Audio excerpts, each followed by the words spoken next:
सु यांग के जाते ही लियो को अपनी हथेली में तेज, असहनीय दर्द महसूस हुआ, लेकिन उसने तब तक इसे महसूस करने से इनकार कर दिया जब तक कि वह अपने छात्रावास के बंद दरवाजे के पीछे सुरक्षित नहीं पहुंच गया। क्लिक करें। जैसे ही दरवाजा बंद हुआ, उसने तेजी से सांस ली और रक्त प्रवाह बहाल करने के लिए अपने हाथ को जोर से हिलाया। मादरचोद, उसने धीरे से फुसफुसाया, अपनी उंगलियों को मोड़ते हुए जैसे दर्द की सुइयां उनमें चुभ रही हो। साले ने ये जानबूझकर किया है। लियो ने गाली दी, क्योंकि उसकी हथेली में एक सुस्त, दर्दनाक जलन हो रही थी, और जहां सु यांग की राक्षसी पकड़ ने उसकी रक्त वाहिकाओं को कुचल दिया था, वहां पहले से ही चोट के निशान बन रहे थे। अपने जबड़े को भींचते हुए उसने अपनी हथेली के एक तरफ काट लिया और दर्द को कम करने के लिए त्वचा पर गर्म हवा फूकी। आखिर यह सब क्या था? सु यांग कहीं से भी उनके छात्रावास में आ गए थे, अपने पीछे छात्रों के एक पूरे दल को घसीटते हुए, मानो कोई स्वयंभू सम्राट किसी प्रतिद्वंद्वी राज्य का अघोषित दौरा कर रहा हो। और किस लिए? एक हास्यास्पद, धमकी भरा स्टंट, प्रभुत्व स्थापित करने का एक बचकाना प्रयास। लियो ने तेजी से सांस छोड़ी, उसकी झुंझलाहट और गहरी होती गई। साले ने भीड़ के सामने मेरा चेहरा नंगा कर दिया। जल्द ही मैं बिना ध्यान खींचे हॉल में नहीं चल पाऊंगा। केवल इस विचार से ही वह क्रोधित हो गया। लेकिन अपनी चिड़चिड़ाहट से परे, लियो को एक निर्विवाद सत्य स्वीकार करना पड़ा, सु यांग बहुत ताकतवर थी। बहुत ताकतवर। जेनेटिक टेस्टिंग चैम्बर में सहायक की ब्रीफिंग के कारण उन्हें पहले से ही पता था कि सु यांग एक मोनार्क स्तर की प्रतिभा है, लेकिन अब तक ये सिर्फ जानकारी थी। अंतर को प्रत्यक्ष रूप से महसूस करना एक अलग ही अनुभव था, और लियो को यह देखकर आश्चर्य हुआ कि उनकी शारीरिक शक्ति में कितना बड़ा अंतर था। ऐसा नहीं था कि उसने पहले कभी किसी मजबूत प्रतिद्वंद्वी से मुकाबला नहीं किया था। प्रवेश परीक्षाओं में उसे कुछ मुकाबलों का सामना जरूर करना पड़ा था, लेकिन वे तो आसानी से निपट लिए गए थे। ये पूरी तरह से दूसरे स्तर पर था। उनके बीच शारीरिक शक्ति में अंतर बहुत ही हास्यास्पद था। और सबसे बुरा हिस्सा, सु यांग को यह पता था। जिस तरह से उन्होंने दबाव डाला था वह लापरवाही भरा नहीं था, वह नियंत्रित था। गणनापूर्वक शक्ति का जानबूझकर किया गया प्रदर्शन। वह कमीना। लियो ने सांस छोड़ते हुए अपना हाथ आखिरी बार हिलाया, क्योंकि अब उसकी उंगलियों में कुछ संवेदना लौट आई थी। आखिर फिर मिलेंगे कहने का क्या मतलब है? उसने मुंह बनाते हुए बुदबुदाया। मैं उसके जैसों से दोस्ती नहीं करूंगा। बिल्कुल नहीं। आज की मुलाकात ने उसे सु यांग के बारे में वह सब कुछ बता दिया जो उसे जानना था। वह तेजतर्रार, अहंकारी था। लेकिन उस सारी बहादुरी के नीचे वह गणना कर रहा था। खतरनाक। सु यांग लोगों को समझता था। वह जानता था कि उन्हें कैसे उकसाया जाए, भीड़ को कैसे नियंत्रित किया जाए, कुछ शब्दों और एक सटीक मुस्कान से कैसे अपना प्रभुत्व स्थापित किया जाए। वह सिर्फ मजबूत नहीं था, वह जागरूक था। इस बात से वाकिफ कि लोग उसे किस नजर से देखते हैं। इस बात से भी वाकिफ कि उस धारणा को अपने फायदे के लिए कैसे हथियार बनाया जाए। वह अनुशासित थे, रणनीतिक थे। वह मानव रूप में एक दुष्स्वप्न था। यही बात उसे खतरनाक बनाती है। सु यांग का अहंकार खोखला नहीं था। उनका आत्मविश्वास निराधार नहीं था। और यदि चीजें इसी तरह जारी रहीं, तो लियो के मन में कोई संदेह नहीं था कि सु यांग इस वर्ष की रैंकिंग पर हावी होने के लिए आसान पसंदीदा थे। लियो ने अपने कंधे हिलाते हुए आह भरी। हाँ, मुझे परवाह नहीं कि तुम नंबर 1 हो या नंबर 100। बस मेरे रास्ते से दूर रहो, पागल कमीने। उसने अपनी चोट लगी हुई उंगलियों को मोड़ा, उसका चेहरा कठोर हो गया। क्योंकि अगली बार जब तुम ऐसा कुछ करने की कोशिश करोगे, तो मैं तुम्हारी गर्दन पर चढ़ जाऊंगा। आज वह भले ही धैर्यपूर्वक खेलता, लेकिन वह सु यांग को अपने साथ आसान लक्ष्य की तरह व्यवहार नहीं करने देता। गुंडों ने एक बार अपना प्रभुत्व दिखाने के बाद भी अपना काम नहीं रोका। यदि वह इस बात को नजरअंदाज कर देते तो अकादमी जीवन नरक बन जाता।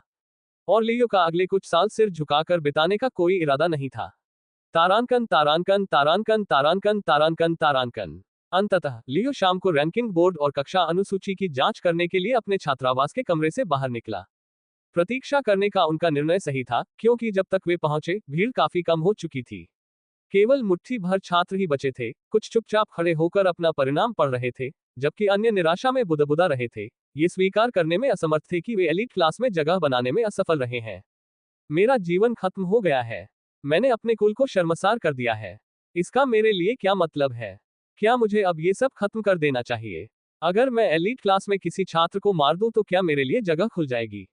लियो ने अपने आसपास हो रही धीमी बातचीत को नजरअंदाज कर दिया। उसका ध्यान बोर्ड पर केंद्रित था। रोडोवा मिलिट्री अकादमी एलीट क्लास रैंकिंग।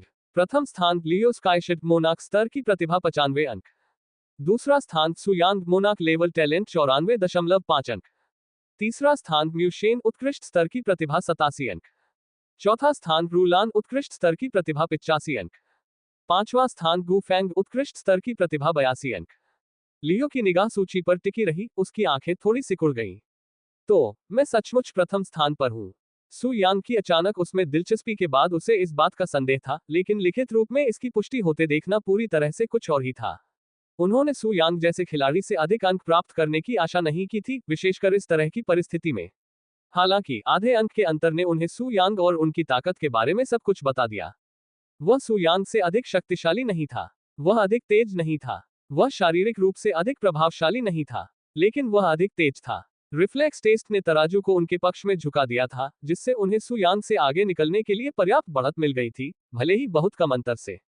फिर भी उनके मन में यह सवाल उठता रहा कि यह रैंकिंग उनके लिए वरदान है या अभिशाप। प्रथम स्थान पर होने का मतलब था कि पूरे वर्ष अधिक लोगों की नजरें उन पर रहेंगी, जिसका अर्थ होगा अधिक जांच और उनके लिए अधिक चुनौतियां। तारांकन सांस। लियो ने तेजी से सांस छोड़ते हुए उस विचार को एक तरफ धकेल दिया और अपना ध्यान रैंकिंग के बगल में प्रदर्शित कक्षा अनुसूची पर केंद्रित कर लिया। योजक चिन्ह, योजक चिन्ह, योजक चिन्ह। एलीट क्लास समय सारिणी वर्ष 1। सामान्य पाठ्यक्रम 1। धारणा के मूल तत्व प्रोफेसर पॉवेल। 2। शारीरिक स्वास्थ्य और प्रशिक्षण प्रोफेसर मार्विन। 3। सामान्य जादू सिद्धांत प्रोफेसर डेविड। व्यावसायिक विशेषज्ञता हत्यारा शाखा। 4। चुपके और हत्या की मूल बातें। 5। स्काउटिंग, मूवमेंट और योजना। 6। व्यवहारिक मुकाबला। योजक चिन्ह, योजक चिन्ह, योजक चिन्ह। लियो की नजर सूची पर घूम रही थी और वह पाठ्यक्रम संरचना का विश्लेषण कर रहा था। 3 आधारभूत पाठ्यक्रम जो सभी अभिजात वर्ग के छात्रों को, चाहे उनका पेशा कुछ भी हो, लेना अनिवार्य था। फिर 3 विशेषज्ञता पाठ्यक्रम जो विशेष रूप से उनकी शाखा के लिए तैयार किए गए थे। कोई अनावश्यक बकवास नहीं, कोई समय बर्बाद नहीं, सब कुछ उनके पेशे के प्रत्यक्ष अनुप्रयोग के लिए डिजाइन किया गया था। जब उन्होंने अन्य शाखाओं की समय सारणी पर नजर डाली तो उन्हें अंतर नजर आया।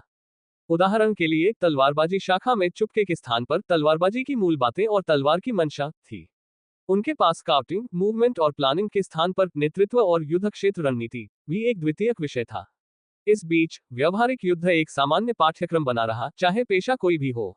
ये सब समझ में आ गया। रोडोवा उन्हें विशेषज्ञ के रूप में ढाल रही थी। योजक चिन्ह, योजक चिन्ह, योजक चिन्ह। प्रोफेसर नोट्स वर्ष 1 एलीट क्लास। जैसे ही लियो की नजर नीचे गई, उसने प्रत्येक पाठ्यक्रम विवरण के नीचे हस्तलिखित नोट देखे। धारणा के मूल सिद्धांत प्रोफेसर पॉवेल। ग्रेटर देन, तुम्हें लगता है कि तुम देखना जानते हो। हा हा हा, हम मेरी कक्षा में देखेंगे कि तुम देख सकते हो या नहीं। अपनी आंखें खोलो, वरना तुम ब्लेड से टकरा जाओगे इससे पहले कि तुम उसे आते हुए देख पाओ। कक्षा गुरुवार और रविवार को छोड़कर प्रतिदिन आयोजित की जाएगी। व्यवहारिक प्रशिक्षण ग्राउंड D4। लियो की भौं थोड़ी सी झुक गई। ये किसने लिखा? ये पॉवेल व्यक्ति पूरी तरह से विक्षिप्त लग रहा था और ऐसा लग रहा था जैसे वह डेड जोक्स बनाना पसंद करता है। शारीरिक स्वास्थ्य और प्रशिक्षण प्रोफेसर मार्विन। ग्रेटर देन, मुझे परवाह नहीं कि तुम खुद को कितना ताकतवर समझते हो। अगर तुम दुश्मन से आगे नहीं भाग सकते, उसे मात नहीं दे सकते और उस पर हावी नहीं हो सकते, तो तुम पहले ही मर चुके हो। मेरी क्लास में या तो तुम खुद को ढाल लेते हो या फिर टूट जाते हो। सीधी सी बात है। प्रतिदिन भोर में कक्षा आयोजित की जाती है। प्रशिक्षण हॉल C2। लियो ने धीमी सांस छोड़ी। प्रोफेसर मार्विन बहुत कठोर व्यक्ति लग रहे थे। शारीरिक प्रशिक्षण से वह अपरिचित नहीं था, लेकिन मार्विन के स्वर से उसे यह पता चल गया था कि यह कक्षा नरक होगी। सामान्य जादू सिद्धांत प्रोफेसर डेविड। ग्रेटर देन, जादू एक उपकरण है, एक हथियार है, एक विज्ञान है। अगर आपको लगता है कि यह कोई रहस्यमय बकवास है या शक्ति पाने का कोई शॉर्टकट है, तो आप पहले से ही मूर्ख हैं। मैं ये सुनिश्चित करूंगा कि केवल वे ही लोग मेरी कक्षा में उत्तीर्ण हो जो इसे चलाने के योग्य हैं। शनिवार और रविवार को छोड़कर प्रतिदिन कक्षा आयोजित की जाती है। व्याख्यान कक्ष B1। लियो के होंठ थोड़े मुड़ गए। कोई इंडोर विषय और कुछ ऐसा जो वाकई दिलचस्प लगे। उसे अपनी किस्मत पर यकीन ही नहीं हो रहा था। इसके बाद व्यवसाय विशिष्ट पाठ्यक्रम आए। चुपके और हत्या की मूल बातें। ग्रेटर देन, एक आम ठग और हत्यारे में क्या अंतर है? एक पकड़ा जाता है, दूसरा नहीं। या तो आप अंतर समझ जाएंगे या फिर शुरू करने से पहले ही असफल हो जाएंगे। कक्षा सोमवार, बुधवार और शुक्रवार को आयोजित की जाती है। स्टील्थ प्रशिक्षण सुविधा A6। स्काउटिंग, मूवमेंट और योजना। ग्रेटर देन, कोई भी मिशन सिर्फ ताकत के दम पर नहीं जीता जाता। आपकी गति करने, निरीक्षण करने और योजना बनाने की क्षमता ही मृतकों को जीवितों से अलग करती है। कोई गलती न करें, आप मारना सीखने से पहले ही जीवित रहने की कला सीख लेंगे। कक्षा मंगलवार और गुरुवार को आयोजित की जाती है।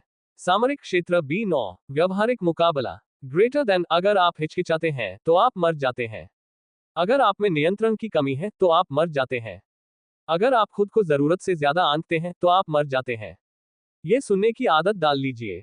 मेरा काम ये सुनिश्चित करना है कि आप जीवित रहने लायक हैं। प्रतिदिन कक्षा आयोजित की जाती है। Combat arena E3। लियो ने बताया कि पिछले 3 पाठ्यक्रमों में किसी विशिष्ट प्रोफेसर का नाम सूचीबद्ध नहीं था। क्या इसका मतलब ये था कि उनके पास कई प्रशिक्षक थे, या फिर नाम सूचीबद्ध करना बहुत खतरनाक था? जो भी मामला हो, इनमें से कोई भी नोट सांत्वनादायक नहीं लग रहा था। ऐसा लग रहा था जैसे रोडोवा उन्हें सिखाने के लिए यहाँ नहीं थी। यह उन्हें तोड़ने और गढ़ने के लिए था। वहां कोई आसान पाठ्यक्रम नहीं थे, कोई सुलभ प्रशिक्षक भी नहीं थे, केवल हत्यारे बनने की तैयारी में। लियो ने धीरे से सांस छोड़ते हुए बोर्ड से दूर कदम बढ़ाया। कल से ये सब शुरू हो जाएगा और उसका पहले दिन से ही पीछे रहने का कोई इरादा नहीं था। लियो को अपनी नई दिनचर्या में ढलने का समय ही नहीं मिला था कि प्रशिक्षण का पहला दिन उसके लिए मालगाड़ी की तरह टूट पड़ा।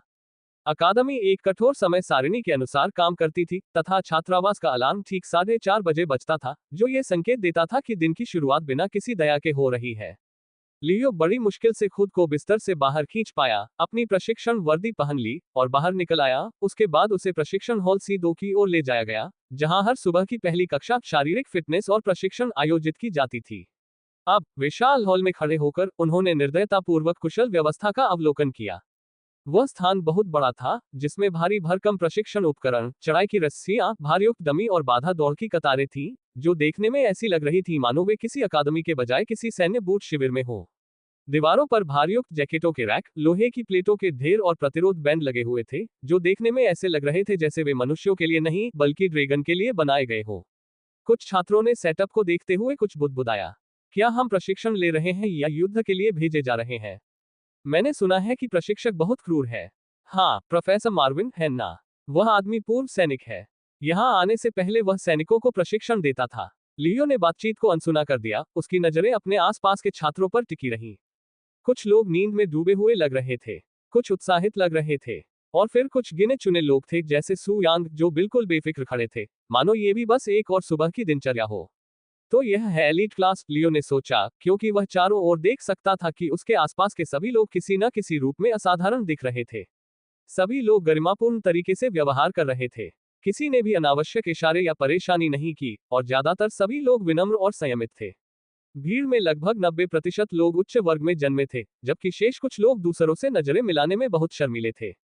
कितनी उबाऊ कक्षा है, लियो ने अपने कंधों को हिलाते हुए सोचा, क्योंकि उसे कल सू यान के साथ हुई मुलाकात के कारण अपने जोड़ में हल्का दर्द महसूस हो रहा था। तब स्लैम, हॉल के सामने लगे भारी स्टील के दरवाजे खुल गए और एक आदमी जो देखने में ऐसा लग रहा था जैसे उसे पत्थर से तराशकर बनाया गया हो, अंदर दाखिल हुआ। क्या ये प्रोफेसर मार्विन है? लियो ने सोचा जब वह आदमी करीब आया। वह आदमी मांसपेशियों की एक विशाल दीवार की तरह था, उसकी बिना आस्तीन की प्रशिक्षण वर्दी से उसकी मोटी, युद्ध में घिसी हुई भुजाएं दिखाई दे रही थीं, जो जख्मों से ढकी हुई थी। उनकी अभिव्यक्ति शुद्ध, अप्रतिबंधित अधिकार की थी, और उनकी उपस्थिति के कारण कमरा छोटा सा लग रहा था। जब उस व्यक्ति की नजर छात्रों पर पड़ी तो वे तुरंत सीधे हो गए, क्योंकि ऐसा लग रहा था कि कोई भी उससे उलझना नहीं चाहता था। फिर गहरी, सीधी सादी आवाज में वह बोला, शारीरिक स्वास्थ्य एवं प्रशिक्षण में आपका स्वागत है। मैं मार्विन गैलोज हूं, लेकिन आप मुझे प्रोफेसर मार्विन कहेंगे। उसके लहजे में कोई गर्मजोशी नहीं थी, कोई स्वागत नहीं, बस कच्चा सैन्य अनुशासन। मुझे परवाह नहीं कि आप कौन हैं। मुझे परवाह नहीं कि आप किस कुल से हैं। मुझे परवाह नहीं कि आप सम्राट स्तर के प्रतिभाशाली व्यक्ति हैं या कोई बेवकूफ है जो बड़ी मुश्किल से अभिजात वर्ग में पहुंच पाया है। उसने अपनी बाहें मोड़ ली, उसकी निगाहें तलवार की तरह तेज थीं। इस हॉल में आप सभी एक जैसे हैं, उसने कहा, जैसे ही उसने सू यांग पर अपनी नजरें गड़ा दी। मुझे इसकी परवाह नहीं कि आप खुद को कितना ताकतवर समझते हैं। अगर आप दुश्मन से आगे नहीं निकल सकते, उसे मात नहीं दे सकते और उस पर काबू नहीं पा सकते, तो आप पहले ही मर चुके हैं। कुछ छात्र असहजता से इधर उधर हिलने लगे। मार्विन के होंठ थोड़े मुड़ गए, मानो वह उनके संदेह को सूंघ सकता हो। आप में से ज्यादातर लोगों ने कभी महसूस ही नहीं किया होगा कि सचमुच थक जाना क्या होता है। आपके शरीर की सारी ताकत खत्म हो जाने के बाद भी आपसे आगे बढ़ते रहने की उम्मीद की जाती है। यही वजह है कि आप में से ज्यादातर लोग शारीरिक प्रशिक्षण और कंडीशनिंग के महत्व को नहीं समझते हैं। उन्होंने कहा, उनकी आवाज थोड़ी नर्म हो गई। मैं तुम्हें ये सिर्फ एक बार बताऊंगा, इसलिए ध्यान से सुनो। अगर आप एक हत्यारे हैं, तो आपको ऐसी परिस्थितियों का सामना करना पड़ेगा जहां आपको कुछ ही सेकंड में एक बड़ी दूरी तय करनी होगी। चाहे वह किसी लक्ष्य के भागने से पहले उसके पास पहुंचना हो या पीछा करने वालों की पूरी टुकड़ी से आगे निकल जाना हो, आपकी गति करने की क्षमता ही तय करेगी कि आप जिंदा रहेंगे या मरेंगे। उनकी ठंडी निगाहें घबराए हुए छात्रों पर घूम रही थीं। जिस दिन आपकी जीवित रहने की इच्छा शक्ति के आगे आपके पैर जवाब दे देंगे, आप मर जाएंगे। प्रशिक्षण हॉल में तनावपूर्ण सन्नाटा छा गया। मार्विन की आवाज थोड़ी धीमी हो गई, लेकिन उसके शब्दों का वजन और अधिक भारी हो गया। यदि आप तलवारबाज हैं, तो कल्पना कीजिए आपकी टुकड़ी एक पहाड़ी की चोटी पर स्थित किले की घेराबंदी कर रही है। एकमात्र रास्ता भोर के समय 5 मिनट की एक संकरी खिड़की है, जब रात्रि गश्ती दल बाहर निकल जाते हैं और सुबह का कोहरा अपने सबसे घने रूप में होता है। वह रुक गया और उस छवि को अपने मन में उतारने लगा। उस संक्षिप्त क्षण में आपको चट्टान पर चढ़ना होगा, दीवारों को तोड़ना होगा और गेट के पहरेदारों को खत्म करना होगा। ये सब तब तक करना होगा जब तक बदलते पहरेदारों को पता न चल जाए कि कुछ गड़बड़ है। उसकी तीखी निगाहें और सख्त हो गईं। लेकिन क्या होगा यदि आप बहुत धीमे हैं? क्या होगा यदि आप उस पहाड़ी पर अपना सामान ले जाने के लिए पर्याप्त मजबूत नहीं है? क्या होगा यदि शिखर पर पहुंचने से पहले ही आपकी सहनशक्ति जवाब दे जाए? एक दमघोंटू सन्नाटा। तब आप मर जाते हैं। और आपके साथ साथ आपकी पूरी यूनिट भी मर जाती है। मार्विन ने शब्दों को ऐसे लटका दिया कि वे वहां उपस्थित प्रत्येक छात्र की हड्डियों में समा जाएं। तभी उसकी नजर बदल गई और धनुर्धारी कुछ छात्र सहज रूप से सीधे हो गए। मार्विन के होंठ थोड़े मुड़ गए। क्या आप सोचते हैं कि दूरी आपको सुरक्षित रखती है? क्या किसी सुविधाजनक स्थान पर खड़े होने का मतलब यह है कि आप अछूते हैं? वह सूंघा। मैं तुम्हें बताता हूं कि एक तीरंदाज कैसे मरता है। उसने धनुष की डोरी खींचने का अनुकरण करते हुए अपना हाथ उठाया। आप एक ऊंचे स्थान पर चढ़ गए हैं, एक टीले पर, एक मीनार पर, एक पेड़ पर। आप अपनी स्थिति संभालते हैं, आपके तीर तैयार हैं और आपकी दृष्टि नीचे युद्धभूमि पर टिकी है। मार्विन ने अपनी उंगलियां चटकाईं। पहले कुछ शॉट सही लगते हैं। आपके दुश्मन गिर जाते हैं। आप खुद को अराजकता से ऊपर एक शिकारी के रूप में सोचते हैं। फिर उसकी अभिव्यक्ति काली पड़ गई। लेकिन फिर वे तुम्हें ढूंढ लेते हैं। वह धीरे धीरे आगे बढ़ा। वे पहाड़ी की चोटी पर चढ़ जाते हैं। वे मीनार को तोड़ देते हैं। वे आपके बसेरे के नीचे जंगल में आग लगा देते हैं। मार्विन की आवाज ठंडी फुसफुसाहट में बदल गई। आप दूसरा तीर पकड़ने की कोशिश करते हैं, लेकिन आपकी उंगलियां कांप रही हैं। आपकी सांस फूल रही है। आपकी भुजाएं इतनी कमजोर हो गई हैं कि आप धनुष की डोरी दोबारा नहीं खींच सकते, क्योंकि घंटों की लड़ाई के बाद आप थक चुके हैं। एक और विराम, और जिस क्षण आप हिचकिचाते हैं, आप मर जाते हैं। उसके शब्द हथौड़े की चोट की तरह लगे। एक स्नाइपर और एक लाश के बीच अंतर। सहन शक्ति, ताकत। जब शरीर रुकने के लिए चीख रहा हो, तब भी गोली चलाते रहने की क्षमता। उनकी नजरें कमरे में घूम रही थी, प्रत्येक छात्र पर टिक रही थी और उन पर अपना पाठ अंकित कर रही थी। आपका पेशा चाहे जो भी हो, यदि आपका शरीर लड़ाई खत्म होने से पहले ही आपको धोखा दे देता है, तो आप शुरू से ही लड़ने के लिए फिट नहीं थे। इसके बाद भारी सन्नाटा छा गया। मार्विन ने सांस छोड़ते हुए अपने कंधे हिलाए। यही कारण है कि हम प्रशिक्षण लेते हैं। फिर उसकी आवाज पुनः पूर्ण आदेशात्मक मोड में आ गई। अब प्रशिक्षण के लिए तैयार हो जाओ और याद रखो, यदि तुम तब तक प्रशिक्षण नहीं लेते जब तक तुम्हें ऐसा न लगने लगे कि तुम मर जाओगे, तो किसी दिन तुम सचमुच मर जाओगे। आज हम कुछ हल्के से शुरुआत करेंगे। हम 25 किलोग्राम वजन वाली वेस्ट दौड़ से शुरुआत करेंगे, उसके बाद साधारण व्यायाम दौड़ेंगे। एक बनियान पकड़ो और लाइन में लग जाओ, मार्विन ने निर्देश दिया, और किसी ने एक सेकंड के लिए भी संकोच नहीं किया। हर कोई बनियान लेने के लिए उमड़ पड़ा। हालांकि जब लियो की बनियान लेने की बारी आई, तो मार्विन ने अचानक हस्तक्षेप किया। स्काईशेड, आप नहीं, आप, सू यांग, म्यू शेन, आप तीनों रैंकिंग में शीर्ष पर हैं, इसलिए आप 40 किलोग्राम की बनियान से शुरुआत करेंगे। चूंकि आप तीनों सर्वश्रेष्ठ के रूप में परेड करना चाहते हैं, इसलिए आपको सर्वश्रेष्ठ की तरह व्यवहार भी करना होगा, प्रोफेसर मार्विन ने कहा, जबकि लियो ने उन्हें असमंजस में देखा। उसे अपना नाम पहले से क्यों पता था? और वह कब से सर्वश्रेष्ठ की तरह परेड करने लगा? यह क्या बकवास था? जैसे ही प्रोफेसर मार्विन ने लियो को भारी बनियान के लिए चुना, कानाफूसी शुरू हो गई। ये बच्चा लियो स्काईशेड है, नंबर 1 रैंक वाला प्रतिभाशाली। अरे यार, मैंने सोचा था कि शीर्ष छात्रों को यह आसानी से मिल जाएगा, लेकिन प्रोफेसर मार्विन पहले दिन से ही उन पर हमला बोल रहे हैं। मेरा मतलब है, यह उचित ही है। यदि उनके पास केवल 25 किग्रा होता, तो वे तब तक दौड़ पूरी कर लेते, जब तक हम मुश्किल से आधी दूरी तय कर पाते। मैं लियो स्काईशेड से दोस्ती करना चाहता हूँ। कहते हैं कि सही तरह के लोगों के साथ रहने से तरक्की होती है। जैसे ही लियो ने अपने आसपास की बड़बड़ाहट सुनी, उसने अपनी नाक से तेजी से सांस छोड़ी और उसकी भौहें गहरी हो गईं। उसकी गुमनामी समाप्त हो गई। आज से पहले वह भीड़ में बस एक और चेहरा था, अकादमी के क्रूर रैंक में घुल मिल रहे कई नए छात्रों में से एक। लेकिन अब एलीट क्लास में हर कोई उसका नाम, उसका चेहरा और रैंकिंग में उसकी स्थिति जानता था, जबकि एक दर्जन नई निगाहें उसकी पीठ में गड़ी हुई थी। उसे इससे नफरत थी। हालांकि वह ध्यान का केंद्र बनने से नफरत करता था, क्योंकि अब उसके पास इससे निपटने के अलावा कोई विकल्प नहीं था। तब अचानक उसके कंधे पर लगी टक्कर ने उसे विचारों से बाहर निकाल दिया। तुम बहुत ज्यादा हिचकिचा रहे हो, स्काई शॉट। सु यांग की आवाज सहज थी, लगभग ऊबी हुई, जैसे ही उसने लियो को धक्का देकर आगे बढ़ा और 40 किलोग्राम का बनियान पकड़ लिया। उसने आसानी से उसे अपने कंधों पर डाल लिया और पट्टियां बांध ली, अपने कंधों को इस तरह घुमाया जैसे उसका वजन कुछ भी ना हो। ये तो सिर्फ 40 किलो है, उसने मुस्कुराते हुए कहा, और मार्विन को ऐसे घूर रहा था जैसे यह उसके लिए एक सामान्य दिन हो। फिर वह मुस्कुराया। हाँ, मैं यहाँ सबसे अच्छा हूँ। और मुझे ये दिखाने में कोई डर नहीं है। सु यांग चिल्लाया, और उसकी इस साहसिक घोषणा पर भीड़ में हलचल मच गई। लेकिन मार्विन बस हंस दिया, प्रभावित नहीं हुआ। इस बीच तीसरे नंबर की छात्रा म्यू शेन ने अतिशयोक्तिपूर्ण कराह भरी। यार, क्या झंझट है, वह बुदबुदाया, अपने बिखरे बालों में हाथ फेरते हुए। मैं तो सम्राट स्तर का भी नहीं हूं, फिर मुझे इतना भारी काम क्यों करना पड़ रहा है?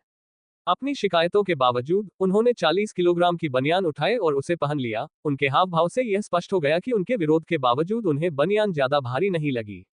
केवल लियो को पीछे छोड़कर। लियो ने बनियान को घूर कर देखा, उसे उठाते समय उसकी उंगलियां कपड़े के चारों ओर कस गईं। भारी भारी भारी। स्वयं 72 किलोग्राम वजन के साथ उनके शरीर में 40 किलोग्राम अतिरिक्त वजन बढ़ना कोई छोटी बात नहीं थी। यह उसके शरीर के वजन का लगभग आधा अतिरिक्त था, क्योंकि इसे जगह पर बांधने से पहले ही वह महसूस कर सकता था कि वजन उसकी बाहों पर खींच रहा है, उसके कंधों पर दबाव डाल रहा है, उसके संतुलन की परीक्षा ले रहा है। यह नरक होने जा रहा है। लियो को उसी क्षण एहसास हो गया जब उसने इसे पहना, हालांकि अब पीछे मुड़ने का कोई रास्ता नहीं था। पट्टियों को सुरक्षित करते हुए लियो ने बनियान को इस तरह समायोजित किया कि वह उसके धड़ पर अच्छी तरह से फिट हो जाए। हालांकि जैसे ही उसने हाथ छोड़ा, उसके घुटने लगभग मुड़ गए। भार उसके शरीर को खींच रहा था, उसे नीचे की ओर झुकने के लिए मजबूर कर रहा था, उसे यह स्वीकार करने के लिए मजबूर कर रहा था कि यह बोझ कितना अस्वाभाविक था। हालांकि उन्होंने ऐसा नहीं किया। इसके बजाय उसने अपना जबड़ा भींच लिया, अपनी पीठ सीधी कर ली, और मार्विन या किसी अन्य को उसे संघर्ष करते देखने का संतोष देने से इनकार कर दिया। तब ठीक है, मार्विन आगे बढ़ते हुए चिल्लाया। अब और देर मत करो, लाइन में लग जाओ। एक ही आदेश पर छात्र अपनी स्थिति में आ गए और प्रशिक्षण हॉल में चिन्हित लेन के पीछे पंक्तियों में खड़े हो गए। मार्विन ने विशाल इंडोर ट्रैक के दूर वाले छोर की ओर इशारा किया। 100 चक्कर, उन्होंने कहा। अगर आप दौड़ पूरी होने से पहले ही रुक गए तो कल पूरा प्रशिक्षण सत्र दोहराना होगा। छात्रों में भय की सामूहिक सिसकारी फैल गई। मार्विन मुस्कुराया। कदम। जिस क्षण वे उड़ान भरने लगे, लियो को पता चल गया कि वह मुसीबत में है। अतिरिक्त वजन के कारण हर कदम पर खिंचाव आ रहा था, जिससे उसकी गति धीमी हो रही थी। उसकी मांसपेशियों में खिंचाव आ रहा था, जिससे उसे ऐसा महसूस हो रहा था जैसे वह गीली सीमेंट पर दौड़ रहा हो। हर सांस भारी होती जा रही थी। प्रत्येक कदम अप्राकृतिक लग रहा था। जैसे ही उसे यह स्पष्ट हो गया कि उसका शरीर इसकी आदी नहीं है। जैसे ही उसने पहला चक्कर पूरा किया, उसके शरीर का हर एक हिस्सा चिल्ला उठा कि यह सामान्य नहीं है, उसे रुक जाना चाहिए, उसे गति धीमी कर देनी चाहिए। लेकिन उसने ऐसा नहीं किया। वह नहीं कर सकता, क्योंकि उससे कुछ ही कदम आगे सु यांग सहजता से दौड़ रहा था। उसकी सुनहरी आंखें मनोरंजन से चमक रही थी, मानो वह कुछ भी अतिरिक्त लेकर नहीं चल रहा था। क्योंकि म्यू शेन अपनी लगातार शिकायतों के बावजूद ठीक ठाक चल रहा था, उसकी गति धीमी थी, उसकी सांस नियंत्रित थी। और सबसे महत्वपूर्ण बात, क्योंकि लियो ने पीछे रहने से इनकार कर दिया। केवल गर्व ही उसके कदमों को गतिमान रखता था। उसका शरीर चीख उठा, उसके पैर उसके नीचे गिरने की धमकी दे रहे थे, लेकिन उसने मना कर दिया। उसका अभिमान उसे पीछे रहकर संघर्ष करने की अनुमति नहीं देता था, जबकि सु यांग अपने दिखावटी व्यक्तित्व की तरह मुस्कुराते हुए आगे दौड़ता था। तो लियो ने अपने दांत पीस लिए, और वह भाग गया। वह पूरी ताकत से, जितनी दूर तक दौड़ सकता था, दौड़ा, और तब भी दौड़ता रहा जब उसकी दृष्टि दोगुनी होने लगी और उसके फेफड़ों में दर्द होने लगा। स्काईशेड में 25 चक्कर अब कैसा चल रहा है? क्या आपको लगता है कि हमें अपनी गति थोड़ी बढ़ा देनी चाहिए? क्या ये ज्यादा आराम नहीं लग रहा? सु यांग ने चिढ़ाते हुए पूछा, जैसे लियो का खून खौल रहा हो। यदि वह चरम स्थिति में होता, तो इस समय सु यांग के चेहरे पर तमाचा मार देता, हालांकि वह ऐसा नहीं था। उसके पास उसके चेहरे पर तमाचा मारने के लिए भी अतिरिक्त ऊर्जा नहीं थी, और इसलिए वह अपने चरित्र के अनुरूप चुप रहा। मु शेन, तुम्हें पता है, यह आदमी गूंगा है। वो तब भी नहीं बोलता जब तुम उसका लिंक काट दो। एक असली कट्टर हत्यारा है, सु यांग ने मजाक किया, जैसे ही उसने मु शेन की ओर देखा जो उनके साथ झुंड में सबसे आगे दौड़ रहा था। यार, मुझे अपने आंतरिक झगड़ों में मत घसीटो, तुम राक्षसों की तरह। मैं यहाँ तुम्हारी गति के साथ बने रहने के लिए संघर्ष कर रहा हूँ। यदि आप इसे और बढ़ाएंगे, तो मैं निश्चित रूप से पीछे रह जाऊंगा, म्यू शेन ने जवाब दिया, क्योंकि उन्होंने सु यांग का खेल खेलने से इनकार कर दिया था। हालांकि सु यांग ने जवाब में केवल मुस्कुराया। आप संघर्ष नहीं कर रहे हैं म्यू शेन, यहाँ लियो संघर्ष कर रहा है। उसके पैरों को देखो, वे हिंसक रूप से कंपन कर रहे हैं, जबकि वह डूबते हुए सील की तरह अपने मुंह से घरघराहट कर रहा है। एक दो चक्कर और लग जाएं तो वह हमारे साथ सबसे आगे नहीं रहेगा, सु यांग ने कहा, क्योंकि जब उसने लियो की गतिविधियों की ओर ध्यान आकर्षित किया, तभी म्यू शेन को पता चला कि लियो वास्तव में कितना संघर्ष कर रहा था। हर कदम पर मांसपेशियों की थकान के कारण उसके पैर कांपने लगते थे और ऐसा लगता था कि उसके फेफड़े ऑक्सीजन के लिए तड़प रहे हैं। ओह हाँ, कोई बात नहीं, भाई नीला पड़ रहा है। लगता है सहन शक्ति तुम्हारी ताकत नहीं है भाई, बेहतर होगा कि तुम इस बार बाहर बैठो और कल बिना अतिरिक्त वजन के फिर से कोशिश करो। म्यू शेन ने कहा। अचानक इस वाक्य से पहले लियो के लिए जो सम्मान उसके मन में था वह गायब हो गया, क्योंकि अब वह उससे पहले की तरह डरता नहीं था। वह अकेले नहीं है, आधी भीड़, जिन्हें अपने कुलों में सहन शक्ति के लिए प्रशिक्षित नहीं किया गया है, उनकी गति धीमी पड़नी शुरू हो गई है। यहाँ एक चक्कर 600 मीटर का होता है और लगभग तेज गति से 15 किलोमीटर दौड़ने के बाद अधिकांश लोग अपनी सीमा पर पहुंच जाते हैं। यहाँ 100 चक्कर लगाना अप्रशिक्षित लोगों के लिए बहुत कठिन है, हालांकि अतिरिक्त वजन के साथ 100 चक्कर लगाना शुद्ध नरक है, सुयांग ने कहा। जैसे ही उन्होंने ये बताया, पहला छात्र थक गया और दुर्घटनाग्रस्त हो गया, नीचे कीचड़ में लड़खड़ाते हुए उसके घुटने पूरी तरह से जवाब दे गए। हालांकि सुयांग ने ये शब्द लियो को हतोत्साहित करने की आशा से कहे थे, लेकिन उनके शब्दों ने लियो को अजीब तरह से प्रेरित कर दिया। रुको, मैं तो 15 किलोमीटर से लगातार दौड़ रहा हूँ। ये ठीक नहीं लग रहा, सिर्फ 20 मिनट ही हुए हैं। मैं 20 मिनट में 15 किलोमीटर कैसे दौड़ गया, वो भी बनियान पहनकर। लियो सोच में पड़ गया, क्योंकि उसके दिमाग में इस स्थिति को लेकर कुछ समझ नहीं आ रहा था। यद्यपि वह अपनी स्मरण शक्ति खो चुका था और अपनी शक्ति की सीमाओं को नहीं जानता था, फिर भी उसे यह याद था कि 1 किलोमीटर कितना लंबा होता है, और वह समझता था कि सामान्य परिस्थितियों में आराम से चलने पर 1 किलोमीटर की दूरी तय करने में 15-20 मिनट लगेंगे। फिर भी केवल 20 मिनट में उन्होंने 15 किलोमीटर की दूरी तय कर ली। वो इंसानी नहीं था, वो भेड़िए जैसी रफ्तार थी, सिर्फ उसकी गति धीमी नहीं हो रही थी। वो गिर नहीं रहा था, वो अब भी चल रहा था। मेरा शरीर, क्या ये पहले से ही इतना मजबूत है? हाँ, मैं थका हुआ हूँ, पर अभी मरा नहीं हूँ। मतलब आज जो कुछ भी हूँ, उसके लिए मैंने बहुत मेहनत की होगी। लियो को एहसास हुआ, और अपनी ताकत पर उसका विश्वास अचानक आसमान छूने लगा। उसे बताया गया था कि वह पृथ्वी का सबसे अच्छा हत्यारा है, लेकिन वह अपने बारे में इससे अधिक कुछ नहीं जानता था। हालांकि आज दौड़ते हुए उन्हें अंततः अपनी सीमाओं का एहसास हुआ, तथा उनकी रगों में दौड़ रही असली शक्ति का भी। वह कोई साधारण इंसान नहीं था, वह तो पहले ही उस सीमा से कहीं आगे निकल चुका था। जब लियो को यह एहसास हुआ कि वह उतना कमजोर नहीं है जितना उसने सोचा था, तो उसकी सांसें स्थिर होने लगी और उसकी हृदय गति धीरे धीरे कम होने लगी। यह अजीब था, कैसे एक मनोवैज्ञानिक बदलाव का उसके शरीर पर इतना ठोस प्रभाव हो सकता है, क्योंकि खुद को केवल दृढ़ इच्छाशक्ति के माध्यम से सहन करने के लिए मजबूर करना और अपनी हड्डियों की गहराई में ये जानना कि वह सहन कर सकता है, के बीच का अंतर चौंका देने वाला था। उसकी मांसपेशियां अभी भी जल रही थी, उसके फेफड़े अभी भी सांस लेने के लिए जोर लगा रहे थे, उसके पैरों को अभी भी हर कदम पर बनियान का वजन महसूस हो रहा था।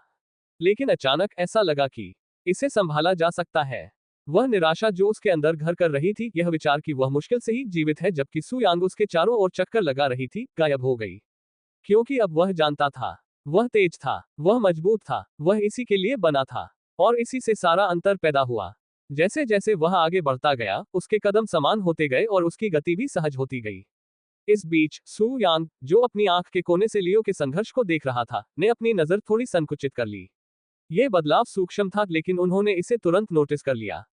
लियो पतन के कगार पर पहुंच चुका था और अब उसने अपनी लय पाली थी। सु यांग ने पहले कभी ऐसा कुछ होते नहीं देखा था, इसलिए वह ये देखकर हैरान रह गया कि लियो को दौड़ के इतने देर बाद भी इतनी ताकत क्यों मिली। ये देखना दिलचस्प था। अच्छा अच्छा, सु यांग ने धीरे से बुदबुदाया, होंठ ऊपर की ओर मुड़े। तो तुम्हारे अंदर थोड़ा लोहा है, स्काईशेड। खतरा महसूस करने के बजाय सु यांग उत्साहित महसूस कर रही थी। वह इस बात का इंतजार कर रहा था कि लियो ये सहन करना बंद कर दे और इसे स्वीकार कर ले। अब ये देखने का समय था कि वह उसे कितनी दूर तक धकेल सकता है। अरे स्काईशेड, सु यांग ने हल्के स्वर में चिढ़ाते हुए कहा। तुम पीछे से कुछ ज्यादा ही आराम से लग रहे हो। तुम क्या कहोगे कि हम गति बढ़ा दें? उसने कहा, और जवाब का इंतजार किए बिना सु यांग ने गति बढ़ा दी। तारांकन तारांकन तारांकन तारांकन तारांकन तारांकन तारांकन तारांकन। लियो सु यांग की अचानक बढ़ी हुई गति से थोड़ा अचंभित हो गया और सहज रूप से उसके साथ हो लिया। उसके पैर जलने लगे, उसकी सांसें तेज हो गईं, लेकिन उसका अभिमान सु यांग को उसे पीछे छोड़ने नहीं दे रहा था। वे म्यू शेन के पास से गुजरे, जिसने एक अतिशयोक्तिपूर्ण कराह निकाली। जाहिर है तुम दोनों पागल ऐसा ही करोगे, वह बड़बड़ाया। बस मुझे मार डालो और बात खत्म करो। लेकिन न तो लियो और न ही सू यांग ने उस पर ध्यान दिया। अन्य छात्र, जो अभी भी अपनी लैप्स पूरी करने के लिए संघर्ष कर रहे थे, केवल ये देख सकते थे कि दो अग्रणी धावक किस प्रकार समूह से दूर जाने लगे। उन्हें जाते हुए देखो, वे पहले से ही हम सब से आगे थे और अब वे इसे एक लानत दौड़ की तरह ले रहे हैं। सम्राट स्तर की प्रतिभाएं वास्तव में अलग तरह से निर्मित होती हैं, है ना? मार्विन ने किनारे से देखते हुए धीमी हंसी निकाली। अच्छा, उन्हें उम्मीद थी कि सू यांग अच्छा प्रदर्शन करेगी, लेकिन लियो के प्रदर्शन ने उन्हें आश्चर्यचकित कर दिया। उनके पास जो डेटा स्लेट था उसके अनुसार ऐसा लगता था कि लियो की ताकत और सहनशक्ति औसत थी। और चूंकि लियो ने 25 किलो के बजाय 40 किलो का बनियान पहन रखा था, इसलिए मार्विन को लगा कि वह पहले कुछ छात्रों के बीच गिर जाएगा। हालांकि लियो ने दृढ़ता से अपना धैर्य बनाए रखा।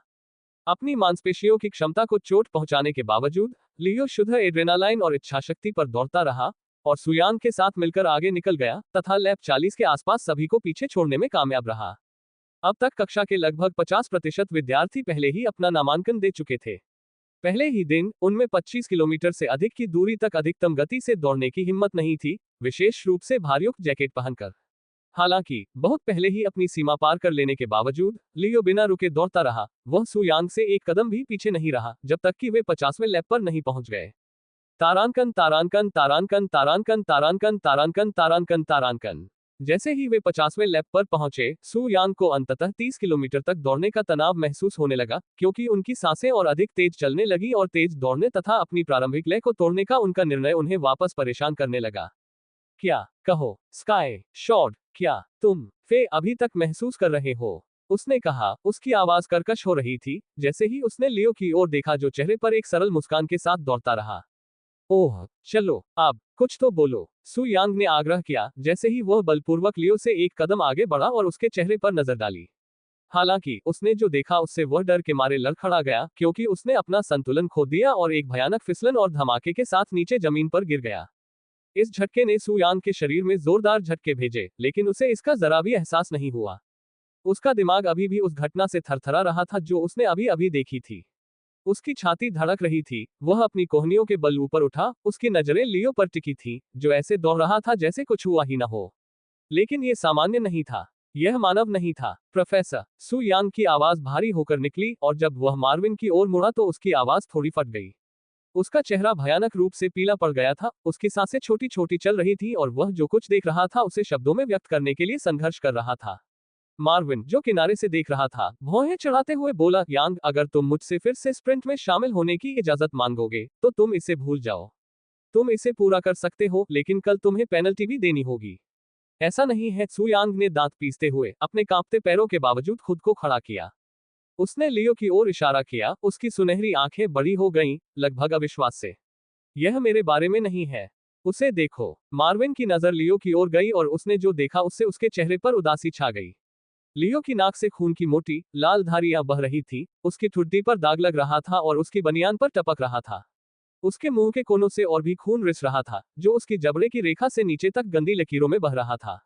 लेकिन बात सिर्फ इतनी ही नहीं थी, उसका चेहरा, उसका भाव गलत था। उसके होठों पर एक रक्तिम मुस्कान तैर गई, जो उसके शरीर को हो रही शारीरिक पीड़ा के बावजूद बहुत आसानी से फैल गई।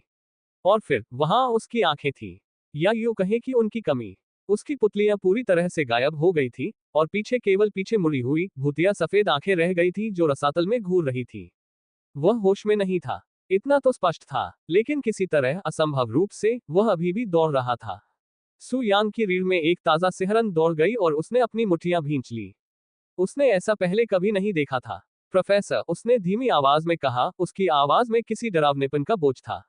वह जागा नहीं है, पर फिर भी दौड़ रहा है। मार्विन की भौहें गहरी हो गईं। लियो का शरीर अभी भी एकदम सही था, उसके कदम अभी भी गतिशील थे, उसका संतुलन अडिग था। लेकिन उसकी हरकतों में कोई पहचान नहीं थी, कोई नियंत्रण नहीं था, मानो उसके शरीर ने रुकने से इनकार कर दिया हो। मार्विन ने धीरे से गाली दी, उसकी सहज प्रवृत्ति जागृत हो गई। स्काईशिट, वह भौंका। कोई जवाब नहीं। लियो के पैर लगातार चलते रहे, उसकी सांसें अनियमित लेकिन स्थिर थीं, उसका शरीर पूरी तरह से जागरूकता से परे किसी चीज पर काम कर रहा था। स्काईशिट, मार्विन फिर चिल्लाया, इस बार जोर से, उसकी आवाज में अधिकार था। लेकिन फिर कोई जवाब नहीं आया। अरे, मार्विन बुदबुदाया और लियो को खुद को और अधिक नुकसान पहुंचाने से रोकने के लिए तेजी से आगे बढ़ा। ये सिर्फ थकावट के कारण बेहोश होना नहीं था, ये वह अभी भी सिर्फ दृढ़ संकल्प से भाग नहीं रहा था। ये तो कुछ और ही था। सु यांग ने अपने माथे से पसीना पोंछा, उसके हाथ अभी भी हल्के से कांप रहे थे। उसने अपने होंठ खोले जैसे कि कुछ कहना चाहता हो, लेकिन तुरंत ही उसे निगल लिया। रोडोवा में कदम रखने के बाद पहली बार उन्होंने ऐसा महसूस किया। प्रतिस्पर्धा से परे कुछ, प्रतिभा से परे कुछ अप्राकृतिक। अपने जीवन में पहली बार उनके मन में किसी सहकर्मी के प्रति सम्मान की सच्ची भावना जागृत हुई। आखिर इस आदमी को क्या हो गया है? उसने आंखें फाड़कर कहा, क्योंकि वह अपने भीतर कितना भी खोजबीन करे, वह ऐसी किसी स्थिति के बारे में नहीं सोच पा रहा था जिसमें वह बेहोश होने के बाद भी दौड़ना जारी रख सके, भले ही उसकी जान जोखिम में हो। मार्विन को जैसे ही एहसास हुआ कि क्या हो रहा है, वह आगे की ओर दौड़ा। लियो का शरीर हिलता रहा, बेहोशी के स्पष्ट लक्षणों के बावजूद उसके पैर आगे बढ़ते रहे। रुको लड़के, अगर तुम नहीं रुकोगे तो तुम खुद को मार डालोगे, मार्विन ने कहा। बिना किसी हिचकिचाहट के उसने उसे कंधों से पकड़ लिया और उसे जमीन से ऊपर उठा लिया। लेकिन जब मार्विन ने लियो के शरीर को हवा में उठाया, तब भी लियो उस बंधन के विरुद्ध छटपटाता रहा। उसकी मांसपेशियां ऐंठती रहीं, उसके अंग झटके खाते रहे, मानो वह ठोस जमीन की तलाश कर रहा हो। उसके पैर कमजोर ढंग से हिल रहे थे, वह दौड़ते रहने के लिए बेचैन था, इस तथ्य के बावजूद कि उसका दिमाग बहुत पहले ही बंद हो चुका था। मार्विन ने भौहें चढ़ाई, लियो की भयानक पीछे मुड़ी हुई सफेद आंखों में घूरते हुए चेतना की कुछ झलक पाने की कोशिश की। हालांकि वहां कुछ भी नहीं मिला। लियो चला गया था, और फिर भी उसका शरीर रुकने को तैयार नहीं था। कितनी भयानक इच्छा शक्ति, किस तरह का प्रशिक्षण एक लड़के को ऐसा बना देता है। मार्विन ने आश्चर्य व्यक्त किया, और प्रभावित होते हुए उसने अपनी नाक से तेजी से सांस छोड़ी। अपनी पकड़ बदलते हुए उसने लियो के लड़खड़ाते शरीर को कस लिया, उसकी भुजाओं को उसके शरीर के दोनों ओर जकड़ लिया, जिससे वह स्थिर हो गया। तभी जब सारी हलचलें बलपूर्वक रोक दी गई थी, लियो के शरीर ने आखिरकार प्रतिरोध करना बंद कर दिया। मार्विन के अडिग शरीर के सामने वह ढीला पड़ गया। आखिरकार वह हमेशा के लिए रुक गया। एक क्षण के लिए प्रशिक्षण क्षेत्र में मौत जैसा सन्नाटा छा गया, और फिर जैसे कि वास्तविकता अभी अभी सामने आई हो, फुसफुसाहटें शुरू हो गईं। उद्धरण चिन्ह डॉट डॉट डॉट। हमने अभी क्या देखा? वह पूरे समय मुस्कुरा रहा था जब वह दौड़ रहा था, जब उसका खून बह रहा था वह मुस्कुरा रहा था। नहीं, ये सबसे बुरी बात नहीं है, सबसे बुरी बात यह है कि वह बेहोश था। उसे पता भी नहीं था कि वह मुस्कुरा रहा है। उसने चलते रहने का फैसला नहीं किया। उसका शरीर बस दौड़ता रहा और मुस्कुराता रहा, तब भी जब उसका दिमाग चला गया था। ये शब्द अभी भी दौड़ रहे छात्रों के समूह पर घुटन भरे बोझ की तरह छा गए। मैं यह मानना चाहता हूं कि वह अंततः रुक गया होगा। मुझे इस पर विश्वास करना होगा। लेकिन अगर प्रोफेसर ने उसे नहीं रोका होता, अगर मार्विन ने उसे शारीरिक रूप से नहीं रोका होता, वह झिझका, मानो विचार को जोर से बोलने से वह वास्तविक हो जाएगा। उद्धरण चिन्ह डॉट डॉट डॉट। क्या वह बस चलता रहता? क्या वह तब तक दौड़ता रहता जब तक उसका शरीर टूट न जाए? इस प्रश्न से दौड़ ट्रैक के ठीक बाहर बैठे छात्रों की रूह कांप गई। उद्धरण चिन्ह डॉट डॉट डॉट। मुझे लगा कि मैं अपनी सीमाओं से आगे बढ़ने का मतलब समझ गई हूँ। मुझे लगा कि मैं समझ गई हूँ कि इच्छाशक्ति क्या होती है। 6 बड़े कुलों में से एक लड़की ने कहा, जैसे ही उसने लियो के लंगड़े शरीर की ओर देखा। लेकिन वह इच्छाशक्ति नहीं थी, वह कुछ और था, कुछ अमानवीय, मौन। तब, अरे, मैं तो इसके बाद उसे चुनौती देने की योजना बना रहा था। किसी ने सूखी, बेस्वाद हंसी के साथ कहा। अब, मुझे तो लगता ही नहीं कि मैं उस सनकी के साथ उसी युद्ध क्षेत्र में होना चाहता हूँ। उसने अपनी त्वचा पर हाथ फेरते हुए निष्कर्ष निकाला, जो रोंगटे खड़े होने के कारण सरीसृप जैसी हो गई थी। यह आदमी, वह सामान्य नहीं है, वह सामान्य नहीं है। किसी को भी ऐसा नहीं करना चाहिए। जब उसका शरीर जवाब दे जाए तो किसी को भी दौड़ते नहीं रहना चाहिए। ये सिर्फ प्रतिभा या प्रशिक्षण की बात नहीं है। ऐसा लगता है कि वह नहीं जानता कि कैसे रुकना है। उद्धरण चिन्ह डॉट डॉट डॉट। ऐसा बनने के लिए तुम्हें किस तरह का जीवन जीना होगा? म्यू शेन ने पूछा, उसकी नजर लियो के गतिहीन शरीर पर टिकी हुई थी। उद्धरण चिन्ह डॉट डॉट डॉट। नहीं, उसने सिर हिलाते हुए खुद को सही किया। तुम्हें कैसा इंसान होना चाहिए? आखिर उसे ऐसा बनने के लिए क्या क्या सहना पड़ा होगा? यह विचार सभी के मन में बेचैनी से बैठ गया। आज वे जहां हैं वहां तक पहुंचने के लिए उन सभी ने कड़ी मेहनत की थी।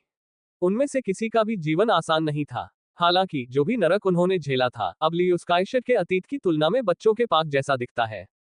तारांकन तारांकन तारांकन तारांकन तारांकन तारांकन तारांकन तारांकन तारांकन। रोडोवा मिलिट्री अकादमी, सी विंग इन्फर्मरी।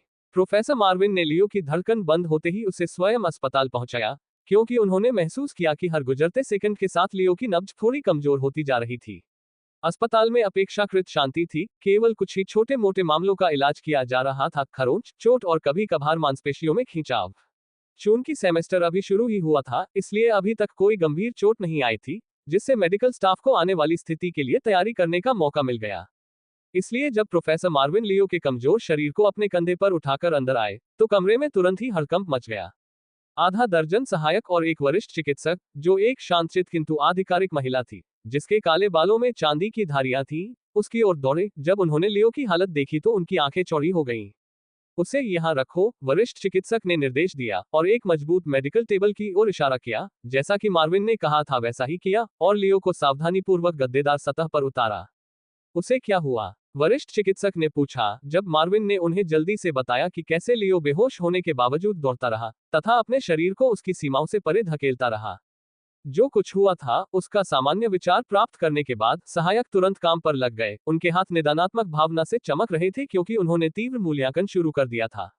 हालांकि कुछ ही सेकंड में उनके चेहरे गंभीर हो गए। उसके पैरों और बाहों की मांसपेशियां फट गई हैं, उनमें से एक ने अविश्वास भरी आवाज में बताया।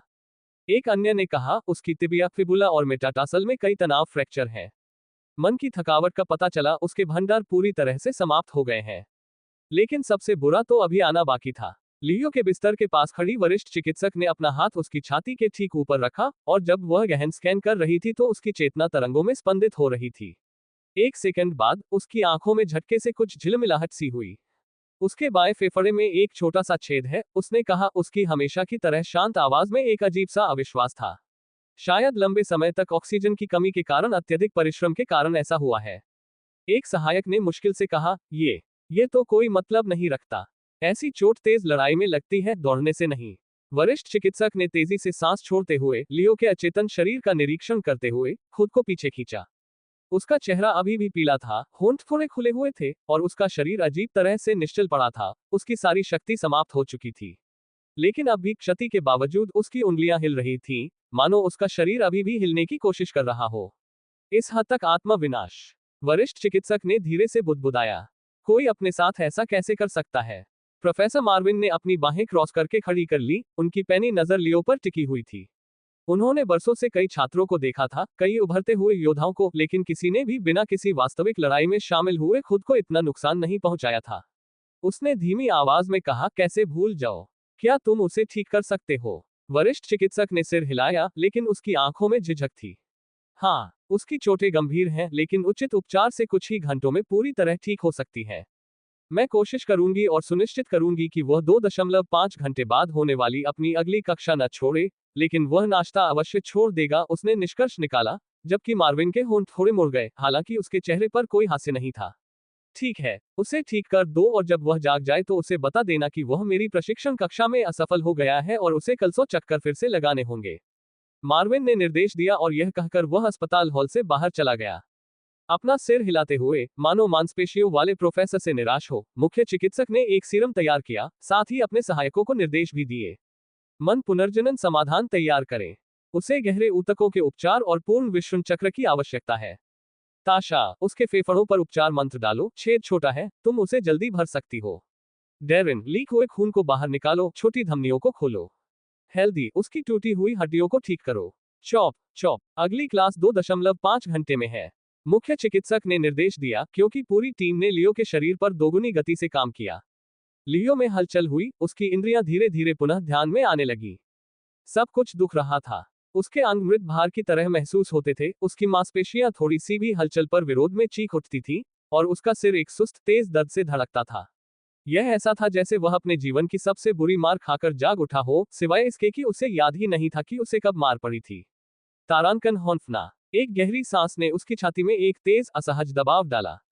दर्द नहीं, बल्कि जकड़न, मानो उसके फेफड़े अभी भी ठीक से काम करने के लिए तैयार हो रहे हो। आखिर हुआ क्या? वह सोच रहा था, क्योंकि उसकी आखिरी याद ट्रैक पर दौड़ने की थी। उसके पैर जल रहे थे, उसकी सांस फूल रही थी और दुनिया हर चक्कर के साथ धीरे धीरे अंधेरी होती जा रही थी। अंधेरा, बस यही उसे याद था। वह उसकी नजरों के किनारों पर रेंगता हुआ हर कदम के साथ फैलता गया था, जब तक कि तब तक क्या, ऊपर सफेद छत को घूरते हुए उसकी भौहें हल्की सी सिकुड़ गईं। उसे याद नहीं था कि वह कब गिरा था, उसे याद नहीं था कि कब रुका था। वह केवल इतना जानता था कि एक क्षण वह भाग रहा था और अगले ही क्षण वह यहाँ था। तुम जाग रहे हो, एक शांत, अधिकारपूर्ण आवाज ने उसके विचारों को चीर दिया और लियो ने अपना सिर थोड़ा सा घुमाया तो देखा कि उसके बिस्तर के पास एक परिपक्व महिला खड़ी है।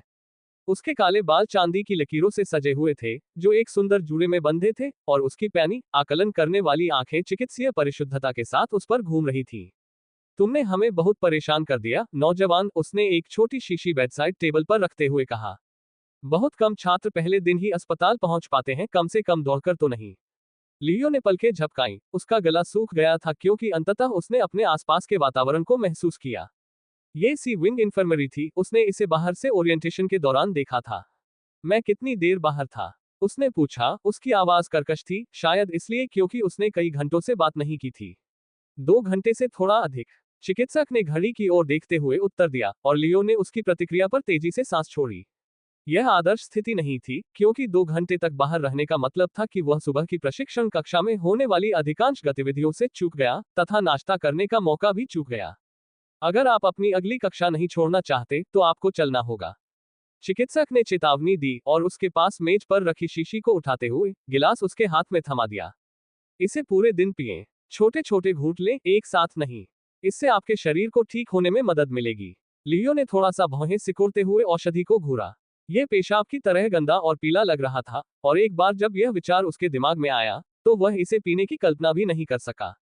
फिर भी, चिकित्सक को दृढ़ता से सिर हिलाकर इशारा करते हुए, लियो ने अपने पैरों को बिस्तर के किनारे पर झुलाया। उसके पैर ठंडे फर्श पर पड़ गए, और फिर उसने धीरे धीरे सांस छोड़ते हुए खुद को सीधा खड़ा कर लिया। यह दर्दनाक लगता है, उसने महसूस किया, क्योंकि उसके शरीर का हर इंच दर्द कर रहा था। हालांकि दर्द हमेशा मौजूद था, यह अजीब तरह से प्रबंधनीय था। वह दर्द के बावजूद हिल सकता था, और यही बात मायने रखती थी। तुम्हारा शरीर अभी पूरी तरह से ठीक नहीं हुआ है, इसलिए लापरवाही मत करो। तुम्हारा मानसिक भंडार अभी भी कम हो रहा है, इसलिए थोड़ी थकान की उम्मीद करो। फिर भी, उस पे का घूंट लो और अच्छा खाओ, कल तक तुम ठीक हो जाओगी। उसने अपनी रोगी सूची पर कुछ बिंदुओं की जांच करते हुए कहा। लियो ने अपने कंधों को ऊपर उठाया, अपने अंगों की अकड़न को दूर किया और फिर उसे एक संक्षिप्त संकेत दिया। धन्यवाद, उन्होंने कहा। हालांकि मुख्य चिकित्सक ने कोई जवाब नहीं दिया। उसने बस उसे एक जानकार नजर से देखा और फिर मुड़कर अगले मरीज की देखभाल के लिए आगे बढ़ गई। ठीक है, अगली कक्षा बेसिक्स ऑफ परसेप्शन की है, मुझे ब्लॉक डी में जाना है, लियो ने खुद से कहा, क्योंकि वह भी वहां ज्यादा देर तक नहीं रुका। तेजी से चलते हुए वह सेक्टर डी की ओर बढ़ने लगा, साथ ही यह भी सोच रहा था कि वह कक्षा में सबसे बड़ा मजाक कैसे बन गया होगा। पहले ही दिन पास हो जाना। लोग सोचेंगे कि मैं धोखेबाज हूँ।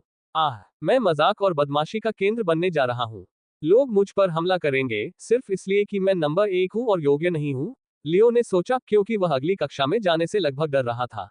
वह कभी भी साथियों के दबाव से प्रभावित नहीं हुआ, तथापि मजाक का पात्र बनना उसे अच्छा नहीं लगता था।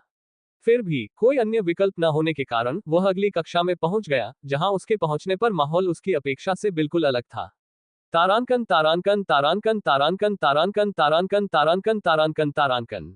जैसे ही लियो ने प्रशिक्षण ग्राउंड D4 में कदम रखा, वहां पहले से ही एकत्रित छात्रों के बीच भारी सन्नाटा छा गया। उसने उम्मीद की थी कि लोग फुसफुसाएंगे, उपहास करेंगे, और शायद कुछ उपहासपूर्ण मुस्कुराहटें भी होंगी। उसे उम्मीद थी कि लोग उसे बेहोश होने के लिए डांटेंगे, पहले ही दिन गिर जाने के लिए। लेकिन उसे क्या मिला? ये कुछ बिल्कुल अलग था। जैसे ही उनकी उपस्थिति का पता चला, लोगों के सिर घूम गए, धीरे धीरे, लगभग सावधानी से। उसकी ओर आंखें एक स्पष्ट, सतर्क भाव से घूम गईं। कुछ छात्र चौड़े हो गए, कुछ संकुचित हो गए, और कुछ छात्र तो आधा कदम पीछे हट गए, मानो उनकी उपस्थिति ही उन्हें बेचैन कर रही हो। ये सूक्ष्म था, लेकिन लियो ने इसे महसूस किया। उसे देखने वाली आंखें उससे डरती थीं, मानो वे उसे सहकर्मी के बजाय एक राक्षस की तरह देख रही हो, और लियो समझ नहीं पा रहा था कि ऐसा क्यों। क्या हो रहा है? उसने सोचा, और अपने कंधे सीधे कर लिए। उसने अपने कदम धीमे नहीं किए, अपने हाव भाव नहीं बदले, और ऐसे चला जैसे उसे अपनी ओर आती नजरों से कोई फर्क ही न पड़ रहा हो। लेकिन आंतरिक रूप से वह उलझन में था। ये कैसी प्रतिक्रिया है? उनकी नजर छात्रों पर पड़ी, उनके चेहरों और उनके शरीर की भाषा पर। उसने दबी हुई बातचीत के कुछ अंश सुने, मजाक की फुसफुसाहट नहीं, बल्कि सावधानी की, अविश्वास की। वह पहले से ही उठ गया है। 2 घंटे। उसे इससे उबरने में बस इतना ही लगा। मैंने सोचा था कि वह कम से कम दिन भर बाहर रहेगा। वह बेहोश हो गया, लेकिन दौड़ता रहा। उसका शरीर नहीं रुका। लियो के कदम थोड़े लड़खड़ा गए। क्या? दौड़ते रहे। शब्दों का कोई मतलब नहीं था। वह बेहोश हो गया था, है ना? इसीलिए तो वह अस्पताल में था। इसीलिए तो वह वहां जाग उठा। लेकिन बड़बड़ाहट जारी रही। वह पूरे समय एक अजीब तरह से मुस्कुरा रहा था। वह इतना शांत क्यों दिख रहा है? वह जानता है कि वह इस नकली शांति से अब किसी को मूर्ख नहीं बना सकता। लियो की भौहें तन गईं। वे क्या बकवास कर रहे हैं? उसकी परिधीय दृष्टि में एक छाया टिमटिमाई, और जैसे ही लियो मुड़ा, म्यूशेन उसकी आंखों के सामने आया। उसकी बाहें पार की हुई थी, उसकी हमेशा की तरह शांत अभिव्यक्ति कहीं नहीं दिख रही थी।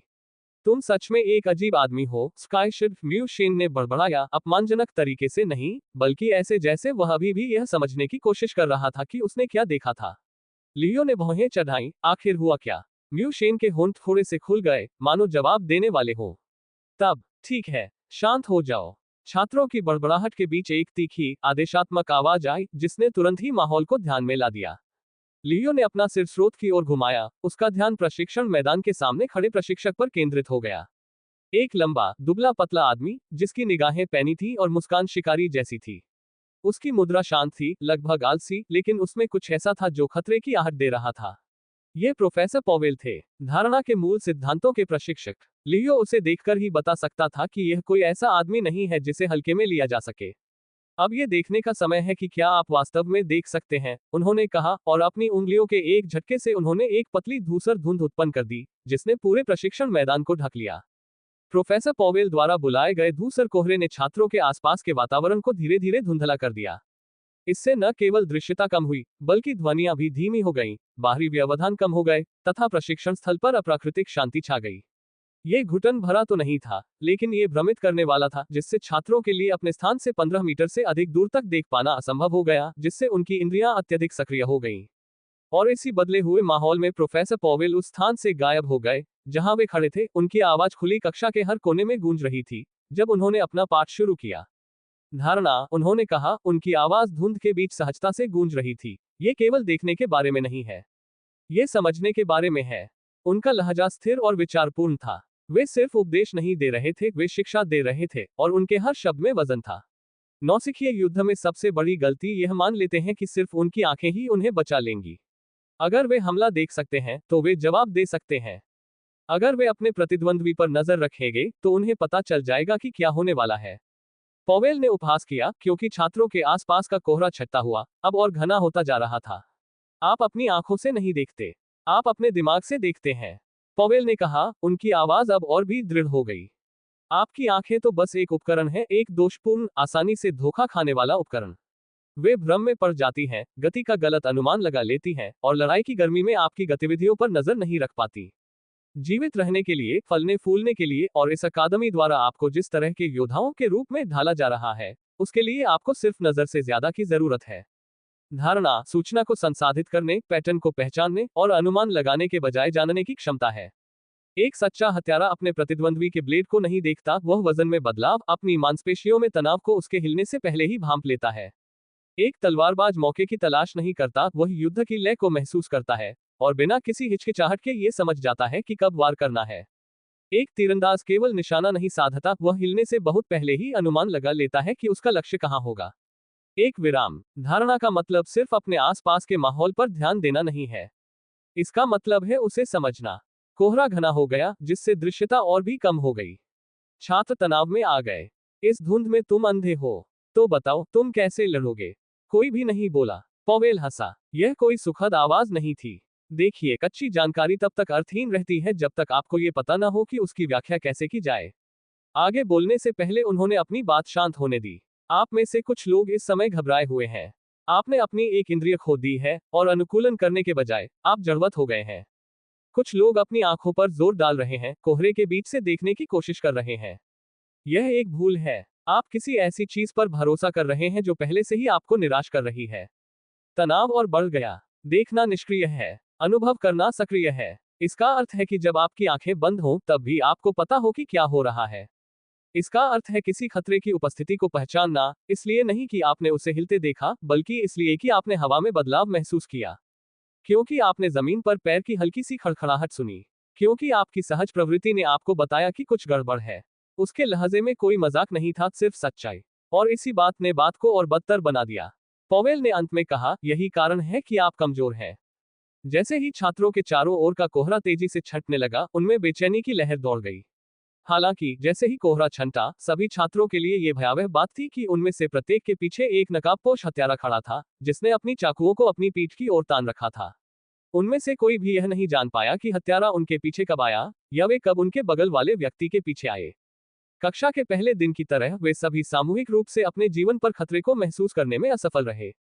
हे भगवान, उसने हमें पकड़ लिया। उसने हम सबको पकड़ लिया।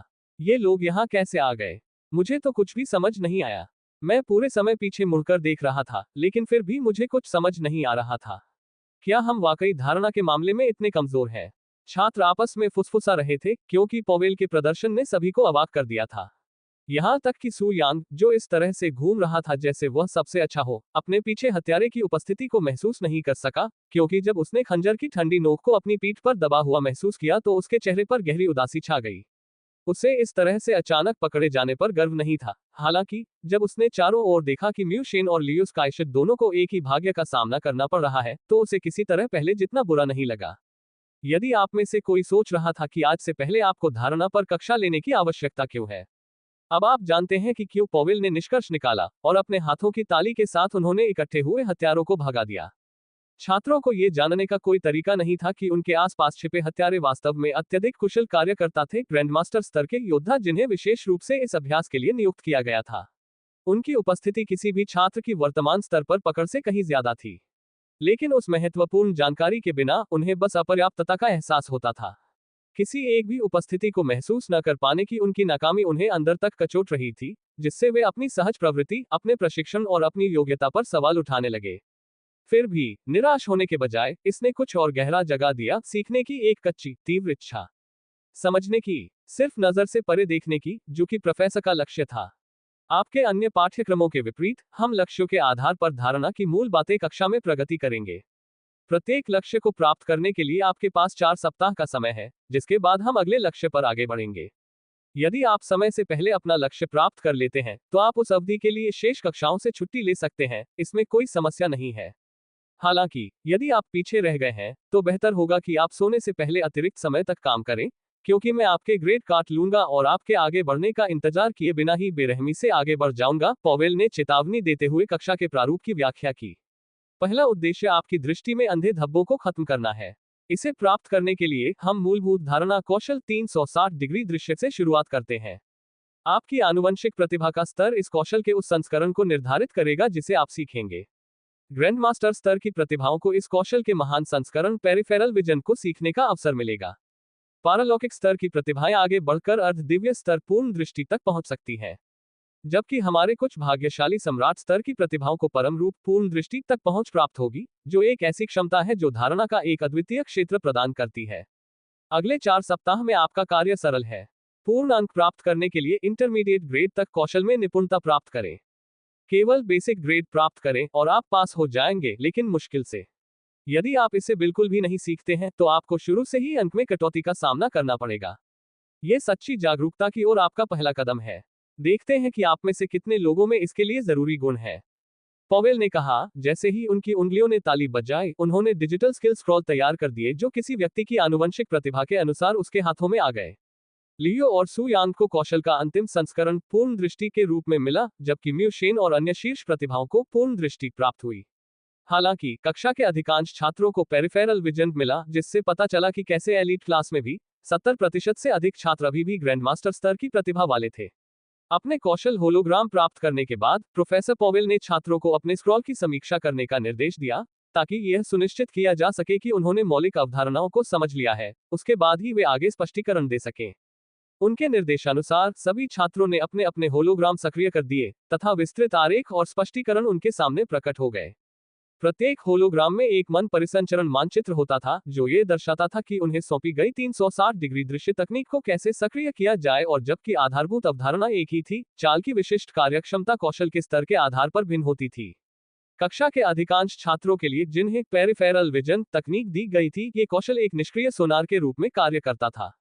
यह उन्हें हर समय उनके अंधे क्षेत्रों में होने वाली हलचल के बारे में सचेत करता था, लेकिन कोई स्पष्ट तस्वीर नहीं देता था। यह ऐसा था जैसे कोई आंतरिक रडार लगातार उनके पीछे होने वाली हलचलों की सूचना दे रहा हो, लेकिन सटीक जानकारी नहीं दे रहा हो। उनकी इंद्रियों की सीमा उन्हें केवल अपनी ओर आने वाले प्रक्षेपियों के बारे में सचेत करती थी तथा उनके मोटे आकार के बारे में भी बताती थी, हालांकि इससे सटीक आकार का पता नहीं चलता था। पेरिफेरल विजन के उपयोगकर्ता के लिए अपनी ओर आने वाले कंकड़ और खंजर के बीच अंतर करना असंभव था, हालांकि अपने अंधे स्थान से आने वाले प्रक्षेप्य को महसूस करने की क्षमता पहले से ही एक बड़ा वरदान थी। इसके विपरीत जिन छात्रों को पूर्ण दृष्टि कौशल प्रदान किया गया था, उनके पास अधिक उन्नत धारणा पद्धति तक पहुंच थी। सामान्य जागरूकता के बजाय उनकी धारणा त्रिआयामी हो गई। वे गहराई, आकार और दूरी को महसूस कर सकते थे तथा अपने अंधे स्थानों में वस्तुओं की मानसिक छवि बना सकते थे। वे अपने अंधे स्थान में पेड़ के पीछे दुश्मनों की तलाश करने के लिए या ये सुनिश्चित करने के लिए कि सहयोगी उनके साथ है, अपना सिर घुमाए बिना किसी विशिष्ट क्षेत्र पर सक्रिय रूप से ध्यान केंद्रित कर सकते थे, जिससे ये केवल एक चेतावनी प्रणाली की तुलना में कहीं अधिक परिष्कृत हो गया। हालांकि इस पद्धति की अभी भी सीमाएं थीं। इस तकनीक का उपयोग करने पर भी व्यक्ति अपने अंधे स्थानों से रंगों और अन्य संवेदी सूचनाओं को नहीं समझ सकता, जिससे भ्रम को समझने में ये कम प्रभावी हो जाता है। फिर भी यह निपुणता प्राप्त करने के लिए एक उत्कृष्ट तकनीक है। अंततः उच्चतम स्तर पर एब्सोल्यूट विजन पर इनमें से कोई भी प्रतिबंध नहीं था। सोनार जैसी जागरूकता या त्रिआयामी मानचित्रण का उपयोग करने के बजाय कौशल का ये संस्करण व्यक्ति के अंधे धब्बों को पूरी तरह से समाप्त कर देता है। उन्नत मन हेरफेर के माध्यम से उपयोगकर्ता अपने आसपास के वातावरण को सीधे इस प्रकार देख सकता है जैसे कि उसके सिर के पीछे आंखें हों, जिससे वास्तविक आंखों के समान मानसिक चित्रण प्राप्त होता है। इस कौशल का उपयोग करते हुए मस्तिष्क ने सामान्य दृष्टि की तरह ही सूचना को संसाधित किया, जिससे एक निर्बाध 360 डिग्री दृष्टि क्षेत्र का निर्माण हुआ, जिसमें रंग से लेकर सटीक गहराई की धारणा तक सब कुछ शामिल था। एक बार इस कौशल में निपुणता प्राप्त हो जाने पर इसका उपयोगकर्ता अपनी वास्तविक आंखें बंद करके भी दुनिया को देख सकता है और उसे कभी भी कोई अंतर महसूस नहीं होगा। इस कौशल में पुनर्तः निपुणता प्राप्त हो जाने पर उपयोगकर्ता के विरुद्ध घात लगाना लगभग असंभव हो जाता है, क्योंकि गुप्त हमलों का कोई अर्थ नहीं रह जाता। यह मानवीय दृष्टि की प्राकृतिक सीमाओं तथा धारणा कौशल की सीमाओं को पुनर्तः हटा देने जैसा था। तारांकन तारांकन तारांकन तारांकन तारांकन तारांकन तारांकन तारांकन तारांकन। जैसे जैसे छात्र अपने स्क्रॉल का अध्ययन करते गए, प्रत्येक टेबल पर दिए गए आरेखों के बीच कठिनाई का अंतर स्पष्ट होता गया। परिधीय दृष्टि वाले लोगों का रक्त संचार पैटर्न सरल था, जो उनकी जागरूकता को बढ़ाने के लिए पर्याप्त था। पूर्ण दृष्टि के लिए अधिक जटिल मन प्रवाह की आवश्यकता थी, जिससे त्रिआयामी स्थानिक मानचित्रण संभव हो सके। लेकिन एब्सोल्यूट विजन की संरचना सबसे जटिल थी। उपयोगकर्ता के मन को सटीक रूप से नियंत्रित किया जाना था तथा उनके मस्तिष्क को संवेदी अधिभार पैदा किए बिना लगातार दृश्य इनपुट प्रदान किया जाना था। यह महज एक तकनीक नहीं थी, यह उनके मस्तिष्क की धारणा की कार्यप्रणाली को पूरी तरह से पुनर्संयोजित करना था। इसलिए जबकि अधिकांश छात्र केवल मूल बातें समझने की कोशिश कर रहे थे, लियो और सू यांग ने उनके सामने रखे गए नितांत बेतुके आरेख को समझने की कोशिश की। विशेषकर लियो के लिए उसके सामने पाठ को समझना बहुत कठिन था। तारांकन तारांकन तारांकन तारांकन तारांकन तारांकन तारांकन तारांकन तारांकन तारांकन। लियो ने अपने स्क्रॉल पर लिखे निर्देशों को पढ़ा, जिसमें लिखा था, अपने सामने चित्र में दिखाए अनुसार मन को प्रसारित करें, और उसे एहसास हुआ कि उसे याद ही नहीं था कि अपने शरीर में मन को कैसे प्रसारित किया जाए। ये वही प्रतिबंध था जिसका सामना उसने पिछले दिन किया था जब उसने अपने नए प्राप्त ध्यान मैनुअल का अभ्यास करने में घंटों बिताए थे, लेकिन बुरी तरह असफल रहा था। चाहे वह कितना भी ध्यान लगाए, अपने शरीर को कितना भी मनाए, कोई प्रतिक्रिया नहीं हुई। वह अपने भीतर बह रहे मन को महसूस भी नहीं कर पा रहा था, नियंत्रित करना तो दूर की बात थी। उस समय वह इस तथ्य से सहमत हो चुका था कि किसी भी सार्थक प्रगति करने से पहले उसे मन संवेदन और परिसंचरण की मूल बातें सीखने की आवश्यकता होगी। हालांकि उन्होंने यह उम्मीद नहीं की थी कि वे ऐसी स्थिति में पहुंच जाएंगे जहां अगले ही दिन ऐसा बुनियादी कार्य करने में उनकी असमर्थता एक समस्या बन जाएगी। और फिर भी वह यहां था। लियो की नजर उसके सामने रखे चित्र पर टिक गई। जटिल रूप से विस्तृत मन परिसंचरण चार्ट ने पूर्ण दृष्टि तकनीक को सक्रिय करने के लिए आवश्यक सटीक प्रवाह पथों को दर्शाया। सिद्धांत रूप में यह अवधारणा काफी सरल थी, चैनलों का अनुसरण करें, प्रवाह को निर्देशित करें तथा एक निर्बाध धारणा क्षेत्र बनाने के लिए आसपास के मन के साथ जुड़ें। लेकिन लियो के लिए इन सब का कोई मतलब नहीं था, क्योंकि वह पहला कदम भी नहीं उठा सकता था। लानत है। उसने तेजी से सांस छोड़ी, उसके शब्द उसके मुंह से एक हल्की गाली के रूप में निकले, क्योंकि उसने अपनी याददाश्त खोने को इस अनावश्यक स्थिति में डालने के लिए दोषी ठहराया। हालांकि इससे पहले कि वह आत्मदया में डूब पाते, प्रोफेसर पॉवेल ने सभी का ध्यान अपनी ओर खींच लिया, जब उन्होंने इस तकनीक में निपुणता प्राप्त करने के बारे में अपनी राय बतानी शुरू की। ठीक है सब लोग, एक पल के लिए मेरी ओर ध्यान दो, उसने कहा, और सबका ध्यान अपनी ओर आकर्षित किया। मैं इस विधि में निपुणता प्राप्त करने के बारे में अपना अनुभव साझा करने जा रहा हूं, और यद्यपि इसकी विशिष्टताएं प्रत्येक व्यक्ति के लिए अलग अलग होंगी, फिर भी इस तकनीक में निपुणता प्राप्त करने के लिए आप सभी को मोटे तौर पर 3 चरणों की समस्याओं का सामना करना पड़ेगा। प्रथम चरण में आप सीखेंगे कि आरेख को देखे बिना इस तकनीक को कैसे सक्रिय किया जाए। यह सबसे आसान चरण है, और इसे पूरा करने के लिए आपको बस तकनीक को पूरी तरह से याद करना है और यह सीखना है कि इसे इच्छानुसार कैसे किया जाए। इसका एक बार उपयोग करने से आपको 3-5 सेकंड के लिए 360 डिग्री दृष्टि प्राप्त होगी, जो अभी के लिए ठीक है। दूसरे चरण में हम सीखते हैं कि इसे कैसे हमेशा के लिए बनाए रखा जाए। मूलतः आपको ये सीखना होगा कि एक सांस लेने की समय सीमा के भीतर कौशल को कैसे सक्रिय किया जाए। मूलतः अपने मस्तिष्क को इस क्रिया को इतनी तेजी से करने के लिए प्रशिक्षित करना होगा कि यह आपके लिए स्वाभाविक हो जाए। यह सबसे कठिन चरण है और आप में से कई लोग यहां संघर्ष करेंगे। अंतिम चरण में आप सीखेंगे कि इसे अवचेतन रूप से कैसे किया जाए। इसे एक निष्क्रिय कौशल बनाएं जो हर समय सक्रिय रहे, यहां तक कि सोते समय भी। आप इसे बिना किसी प्रयास के करना शुरू कर देंगे, यहां तक कि यह सोचने की भी जरूरत नहीं होगी कि इसे कैसे करना है, और तभी आप बेसिक निपुणता हासिल कर लेंगे। आप सभी से मेरी अपेक्षा यह है कि आप इस कक्षा के प्रथम 4 सप्ताहों के भीतर इस कौशल में बेसिक निपुणता प्राप्त कर लेंगे तथा अब से लेकर मूल्यांकन दिवस तक प्रत्येक सत्र कमोबेश एक क्षण का समाधान सत्र होगा, जिससे उन विद्यार्थियों को सहायता मिलेगी जिनकी प्रगति किसी विशेष भाग में रुक गई है। आप चाहें तो आ सकते हैं या नहीं, लेकिन मूल्यांकन के दिन मैं आप सभी से अपेक्षा करता हूं कि आप उत्तीर्ण अंकों के लिए बेसिक और पूर्ण अंकों के लिए इंटरमीडिएट महारत हासिल कर लें। पॉवेल ने आज के व्याख्यान का समापन इसी नोट पर करते हुए कहा।